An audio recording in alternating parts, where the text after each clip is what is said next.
Guys, welcome back to Achu സിസി cooking. എന്റെ എല്ലാ കൂട്ടുകാരും സുഖമായിട്ടിരിക്കാലോ, എല്ലാവരും ഹാപ്പി ആയിട്ടിരിക്കാട്ടോ.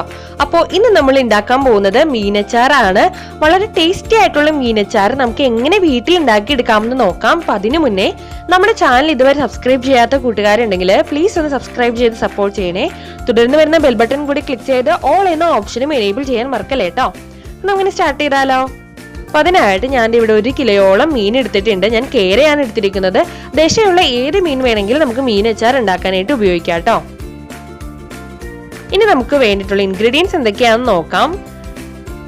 ഒരു 5.5 ടേബിൾ സ്പൂൺ മുളക് പൊടി, പിന്നെ 1 ഇഞ്ച് നേരിയതായിട്ട് അരിഞ്ഞെടുത്തത്, പിന്നെ മഞ്ഞൾപ്പൊടി, കറിവേപ്പില, ഒരു 10-12 അല്ലി വെളുത്തുള്ളി ചെറുതായിട്ട് അരിഞ്ഞത്, 5-6 പച്ചമുളക് നേരിയതായിട്ട് അരിഞ്ഞെടുത്തത്,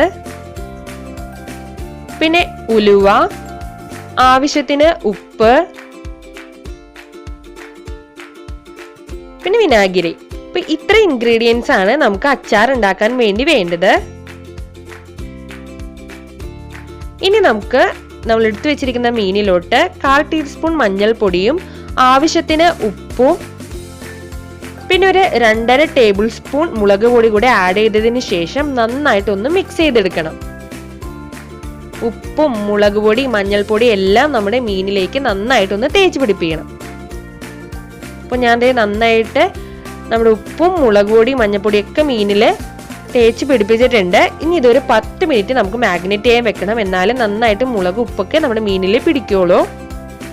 അപ്പൊ 10 മിനിറ്റ് കഴിഞ്ഞ് മാഗ്നേറ്റ് ചെയ്ത് വെച്ച് നമ്മുടെ മീൻ റെഡി ആയിട്ടുണ്ട്. ഇനി നമുക്കിതൊന്ന് ഫ്രൈ ചെയ്തെടുക്കാം.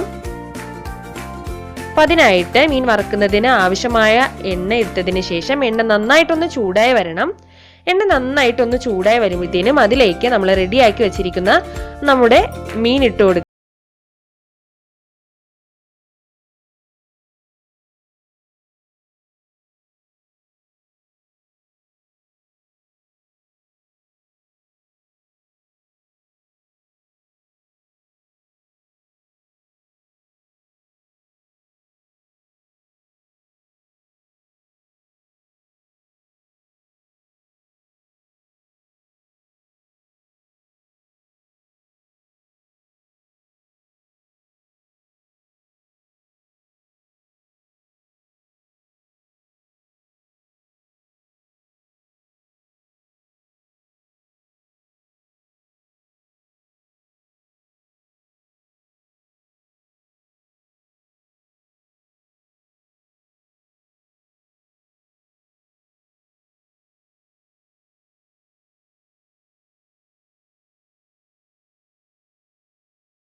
പിന്നെ ആവശ്യത്തിന് ഉപ്പ് കൂടെ ആഡ് ചെയ്ത് കൊടുക്കാം.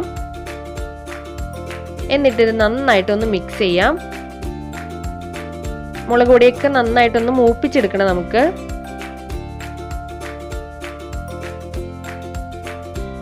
മുളക് പൊടിയൊക്കെ ഒന്ന് മൂത്ത് വരുമ്പോഴത്തേനും ഇതിലേക്ക് നമ്മൾ ഫ്രൈ ചെയ്ത് വെച്ചിരിക്കുന്ന മീൻ നമുക്ക് ആഡ് ചെയ്ത് കൊടുക്കാം. ഇത് നന്നായിട്ടൊന്ന് മിക്സ് ചെയ്യാം. മുളക് പൊടി ഉപ്പെല്ലാം നമ്മുടെ മീനിൽ നന്നായിട്ട് മിക്സ് ചെയ്ത് വരണം. ഇതിലേക്ക് നമുക്ക് വിനാഗിരി ചേർത്ത് കൊടുക്കാം. അപ്പോൾ വിനാഗിരി മെയിൻ ആണ്. നമ്മുടെ മീൻ മുങ്ങിക്കിടക്കാൻ പാകത്തിന് നമുക്ക് വിനാഗിരി ചേർത്ത് കൊടുക്കണം. ഇനി വിനാഗിരിയും എണ്ണയെല്ലാം നമ്മുടെ മീനിലേക്ക് പിടിച്ചു വരണം. അപ്പൊ നമ്മൾ മീനച്ചാർ ഉണ്ടാക്കുമ്പോഴത്തേന് കായപ്പൊടി ഒന്നും യൂസ് ചെയ്യില്ല കേട്ടോ. കായപ്പൊടിയോ അച്ചാർ പൊടി ഒന്നും യൂസ് ചെയ്യില്ല. ഈ മുളക് പൊടിയൊക്കെ ഇട്ടതിന് നമുക്ക് മീനച്ചാർ റെഡിയാക്കി എടുക്കാവുന്നേ ഉള്ളൂ. ഇപ്പൊ കണ്ടോ, നമ്മുടെ വിനാഗിരിയും എണ്ണയൊക്കെ കുടിച്ച് കുതിർന്ന് കിടക്കുന്ന നമ്മുടെ മീനാണിത്. ഇനി നമുക്ക് ഫ്ലെയിം ഓഫ് ചെയ്യാം. അപ്പോൾ അതെ എണ്ണയും വിനാഗിരിയൊക്കെ വറ്റി മീനിലേക്ക് നന്നായിട്ട് പിടിച്ചു വന്നിട്ടുണ്ട്. നമ്മുടെ മീനച്ചാറ് റെഡിയായി. നല്ല ചൂട് ചോറിൻ്റെ ഒപ്പം ഒരു കയ്യിൽ മീനച്ചാറുണ്ടല്ലോ, ഒരു സ്പൂൺ മീനച്ചാറുണ്ടെങ്കിൽ നമുക്ക് വേറെ ഒരു കറിയും വേണ്ട. അപ്പോൾ വീഡിയോ എല്ലാവർക്കും ഇഷ്ടമായെന്ന് കരുതുന്നു. എല്ലാവരും ട്രൈ ചെയ്ത് നോക്കാം കേട്ടോ. വീഡിയോ ഇഷ്ടമായെങ്കിൽ ലൈക്ക് ചെയ്യാനും ഷെയർ ചെയ്യാനും കമൻറ്റ് ചെയ്യാനും മറക്കല്ലേ. സബ്സ്ക്രൈബ് ചെയ്യാത്ത കൂട്ടുകാരുണ്ടെങ്കിൽ സബ്സ്ക്രൈബ് കൂടെ ചെയ്യണേ. അപ്പോൾ ഇനി അടുത്ത വീഡിയോയിൽ കാണും വരേക്കും ബൈ.